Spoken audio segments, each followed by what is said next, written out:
So here we are again with another massive Friday explosion in Port Charles, and the drama is just not letting up for a single second, because General Hospital spoilers for Friday, April 3 are teasing some absolutely wild confrontations, and some serious emotional fallout, just raw, unfiltered chaos. Rick Lansing is about to reveal his real motives to Elizabeth Baldwin, while Dante Falconeri is going head-to-head with Ross Cullum in an interrogation that feels like a ticking time bomb. Plus, Britt Westbourne is going to completely lose her mind and physically hit Brad Cooper, which is just wild considering everything else going on. But let us break it all down piece by piece, because there is a lot to unpack here. Starting right at the nurse's station at GH, Rick and Elizabeth are having a very intense chat, and it is obvious they are discussing someone important, someone that Elizabeth is clearly worried about. Rick looks right at her and says, "You think I'm here to hurt him? You couldn't be more wrong." Elizabeth just looks at him with this deep, lingering suspicion, which is completely fair, because this is Rick Lansing we are talking about. The history between these two is so incredibly dark and complicated, you cannot just erase the past, especially not the panic room days, or the constant manipulation, but Rick is really trying. He is doing his absolute best to convince Elizabeth that he is not out to hurt anyone, let alone whoever it is they're talking about right now. And Rick really wants to prove to the nurse that he is not the man he used to be. He wants a fresh start. He wants to show her that he has evolved, but Elizabeth is a protector. She is always on guard, especially when it comes to the people she loves. So she is going to make Rick work for every single ounce of trust. But the spoilers say she is actually going to decide to give things another try with him, which is a huge development, and it is going to completely blindside Dante, because Dante has been harboring some serious feelings for Liz. And seeing her slide back into Rick's orbit is going to leave Dante wishing she would just walk away. It is a messy love triangle that is just getting started. Meanwhile, over at Windermere, things are getting incredibly dark and twisted, because Lucas Jones went there intending to confront Jen Sidwell over Marco Rios' murder. Lucas is grieving so hard right now. Marco was brutally stabbed to death by Ross Cullum, and Lucas knows Cullum did it. But he has to play this incredibly dangerous game of chess. Sidwell looks at Lucas and tells him that he is a comfort to him, knowing how much Lucas loved Marco, and how much Marco loved Lucas. And then Sidwell does the unthinkable. He asks Lucas to stay. He flat out tells him that Windermere will always be his home, and Lucas is just completely blindsided by this. But Lucas is smart, he is a survivor, and he might just realize that this is the perfect opportunity, because he needs to find Britt Westbourne's Huntington's disease medication. Marco died trying to get those meds out of the Windermere safe, and Cullum smashed the vials. But what if there are more? What if Lucas can use this invitation to stay at the castle as a way to snoop around?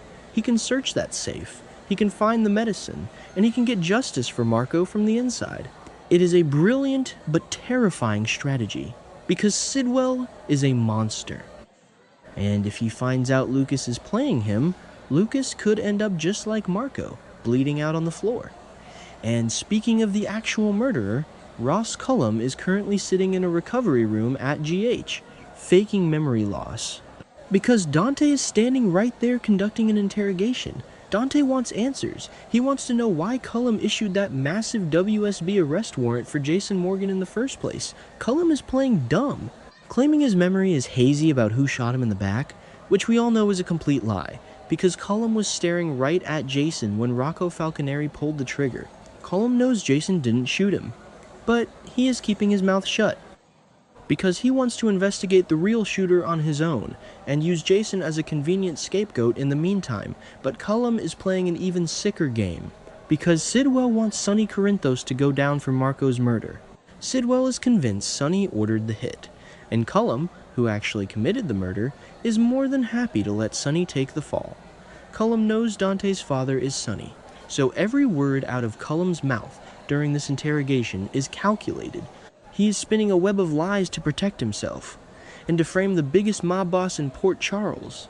Dante is exhausted. He is working so many cases, and he has no idea that his own son, Rocco, is the one who put the bullet in Cullum's back.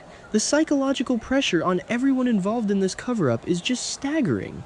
Then we have Laura Collins and Sonny Corinthos. Having a deeply important discussion about survival. Ezra Boyle has been pressuring Laura to publicly denounce both Sonny and Jason in a press conference. Ezra thinks it is the only way for Laura to protect her political career and her life from Sidwell's wrath. And Sonny actually agrees. He makes a bold suggestion to Laura. He tells her she should do it. She should throw him under the bus to save herself, because Sonny has always protected Laura. And he thinks she needs to protect herself from Sidwell right now. It is a massive sacrifice on Sonny's part, but Laura is not having it. She looks at Sonny and asks him what kind of person she would be if she turned her back on a friend now. Laura promised Lulu that she would contact Robert Scorpio to try and find out where the WSB has taken Jason. Jason has been extradited to some dark black site, and Carly is losing her mind because Jack Brennan basically told her Jason is never coming home. So maybe Sonny is telling Laura to stop looking, to drop the investigation into Jason's whereabouts because it will only make Sidwell angrier. But Laura is fiercely loyal. She's not going to abandon Jason, and she's not going to abandon Sonny, even if it puts a massive target on her own back.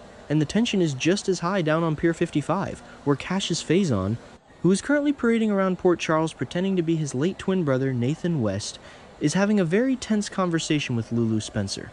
Jason told Britt to tell the police that he was the one who shot Cullum, to protect Rocco, and Cassius got to the pier right after the shooting happened, but now Cassius is slipping up. He is not making sense. He looks at Lulu and implies that what happened with Cullum was Jason and Britt's fault. And Lulu just snaps. Lulu claps back hard. Are you saying this is Jason and Britt's fault? Because Lulu knows the truth. She knows her teenage son grabbed a gun and shot the director of the WSB to save Jason's life. So hearing this fake Nathan blame Jason and Britt just sets her off. Her mama bear instincts are in overdrive, and Cassius realizes he made a mistake. He has to backtrack immediately. He insists that is not what he meant, but the cracks in his disguise are showing. Sidwell praised Cassius for playing the part of Nathan brilliantly. But interacting with Lulu, who actually loved the real Nathan, is proving to be incredibly difficult. Cassius is going to have to be so careful if he wants to keep this charade going. Finally, we have to talk about Britt Westbourne and Brad Cooper, because things get physical in Britt's office at the hospital. Britt is an absolute emotional wreck right now. She is consumed with guilt over Marco dying. Marco lost his life trying to save her, trying to get her the medication she needs to survive her Huntington's disease. And now Lucas has a completely broken heart. Britt called Brad to come see her, because he is her best friend. But when he gets there, he manages to say something so offensive that Britt literally smacks him right across the face. It is a shocking moment, but Brad has a history of running his mouth. He probably says something insensitive about Marco. Maybe he mouths off that he tried to warn Lucas about Marco, and that Marco got what was coming to him for getting involved with Sidwell's mess, and that just sets Britt off. She slaps him hard. The sheer panic and grief just boiling over into physical violence. Because Britt is terrified. Her meds are gone, Cullum smashed them, Marco is dead, and Jason is locked away in a WSB prison taking the fall for a crime he didn't commit. But after the slap, after the initial shock wears off, Britt starts to calm down, and her brilliant mind starts putting the pieces together. She realizes that Jason is obviously protecting someone. Jason Morgan does not just take the fall for shooting a federal agent unless he is covering for someone he cares about. Britt looks at Brad, and she begs for his help. She needs Brad to help her figure out exactly who Jason is protecting. Because if she can figure that out, maybe she can find a way to fix this nightmare. But Brad is terrified. He knows how dangerous Cullum is. He knows Sidwell is on the warpath. He might think it is way too dangerous to start digging into Jason's secrets. But Britt is desperate, and she is not going to take no for an answer.